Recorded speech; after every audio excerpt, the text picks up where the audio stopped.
On March 30th, 1902, the town of Kemarad in Champassak was sacked and burned. 2 government officials were killed and the governor himself was captured. This move was instigated by Phi Mi Bun, the Holy Man, a series of rebellions led by religious leaders in the region of Champassak. Champassak was a region split between the border of northeastern Thailand and French Indochina. The Holy Men sought to free the region from the growing influence of Siam, centralized in Bangkok, and the expanding French Indochina. This Buddhist mantra, often spoken in Isan, the local language, was echoed by the Holy Men and their followers. An incomparably tranquil society. Animals and humans live in peace. No bandits, no cattle robbers. Streams filled with water and villagers warmly settled in amiable neighborhoods.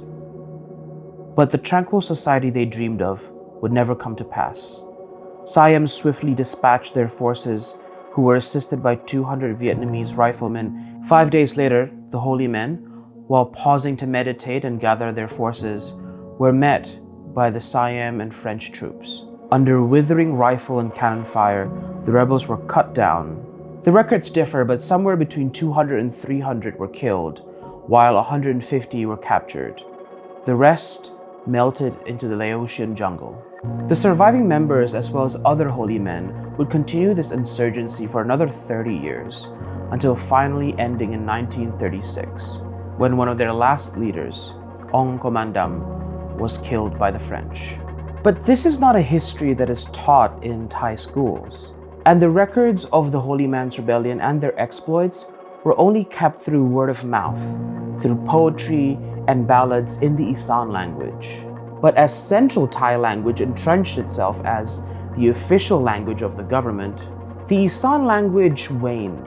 And so, how much does language affect the substance that you talk about? And how does remembrance suffer when your tools of keeping record are slowly eroded?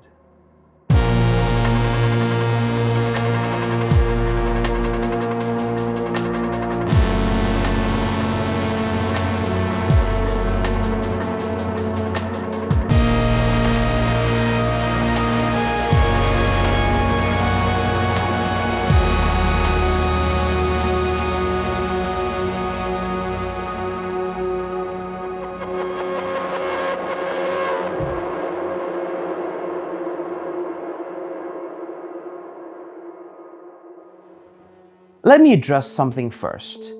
The loss of the Holy Man's rebellion to the pages of history was most likely a concerted effort by the Thai government to bury it within the pages of history, using, of course, the various tools of suppression available to the state. But you also can't deny that language, the tool that people use to access and disseminate information like histories, can also be manipulated to limit and erase conversations about history. In the context of the Isan region of northeast Thailand, this concerted effort focused not only to suppress the record of local rebellions and political movements, but also to cement a monolithic Thai identity. This process is also known as Thaification. This process was instituted by Thailand's Prime Minister Phibun Songkram, and it was aimed at uniting all of Thailand and all of its diverse set of peoples under the dominance of central Thailand, particularly in Bangkok, under a Thai identity to the exclusion of all else. This process can most prominently be seen in the 12 cultural mandates issued between 1932 and 1942. Among them were decrees like cease referring to the Thai people inconsistently with the name of the nationality or according to the preference of the group. Use the name Thai when referring to all Thai people without subdividing them. There were also decrees like the Thai people must extol, honor, and respect the Thai language and must feel honored to speak it. Thai people must consider it the duty of a good citizen to study the national language and must at least be able to read and write. Thai people must also consider it their important duty to assist and support citizens who do not speak Thai or cannot read Thai to learn it. Thai people must not consider the place of birth, residence, or regional accent as a marker of division. Everyone must hold it to be true that all born as Thai people have the same Thai blood and speak the same Thai language. Place of birth or accent makes no difference. In his book Decoding the Subaltern, anthropologist James C. Scott says that there is no state-making without state-naming. To assert one's language over a region is to assert one's control.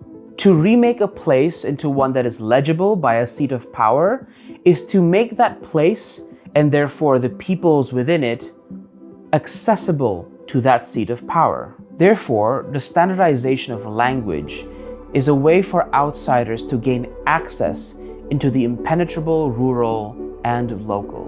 It should be said that on the surface, there isn't a particularly strong political or military resistance to this policy.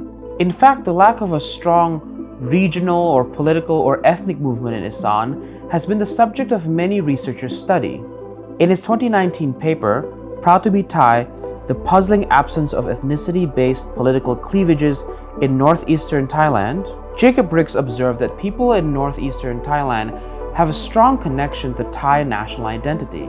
This is despite them having the perfect conditions for an ethnic regional movement, which is that they still widely speak Isan, a language derived from their Lao ancestry.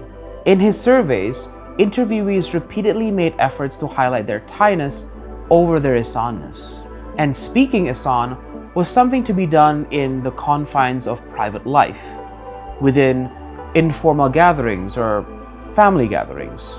And for Isan people who migrate to central Thailand for education or economic opportunities, speaking Isan or even having an Isan accent is seen as a liability.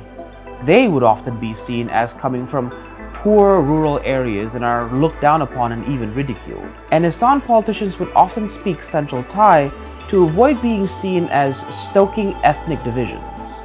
In 2014, Sawawani Alexander and Duncan McCargo conducted a similar study, and they concluded, Central Thai is a language of prestige, a lingua franca and national symbol, while Faza Isan, that is the Isan language, is a language of humility, in-group means of communication, and a regional symbol. To access better jobs, higher social standing, and participate in Thai society, Isan people must suppress their Isanness. This suggests that there's some sort of sliding scale between their Isan identity and their Thai identity, and the closer they are to the seat of Thai power, the less their Isanness is allowed to appear. This also correlates with other trends of Thai assimilation, mainly the assimilation of the sizable Chinese population into Thai identity.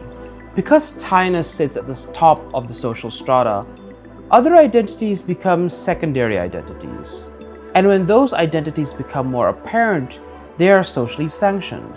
There's this irony that even people who are proud to be included in the national Thai identity still face challenges integrating into that identity, and they still must use their language strategically, at times even being subject to insult and ridicule by Central Thais. Similar parallels occur in other places in Southeast Asia, like Indonesia, where ethnic groups such as the Papuans still face great discrimination despite their enthusiasm at being Indonesian.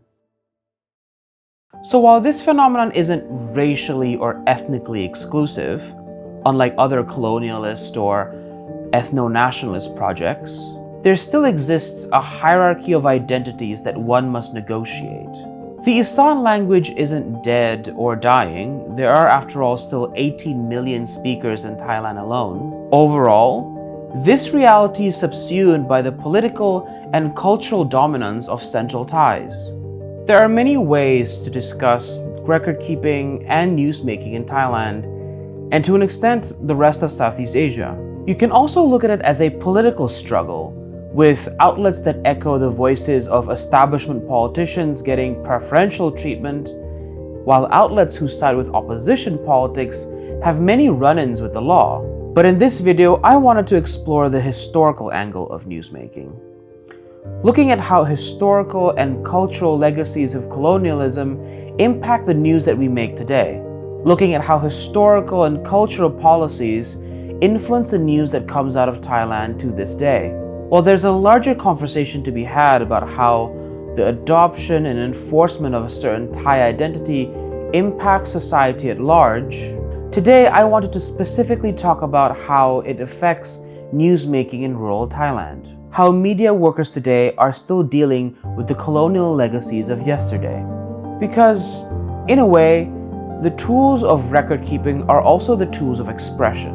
Ultimately, this is an exploration of how language affects the news that is being made. What is remembered? Contesting viewpoints and the nuances of events are the bread and butter of how we evaluate history. And what is true of the Holy Man Rebellion, to an extent, is still true now. How do you remember when the tools of remembering are lost?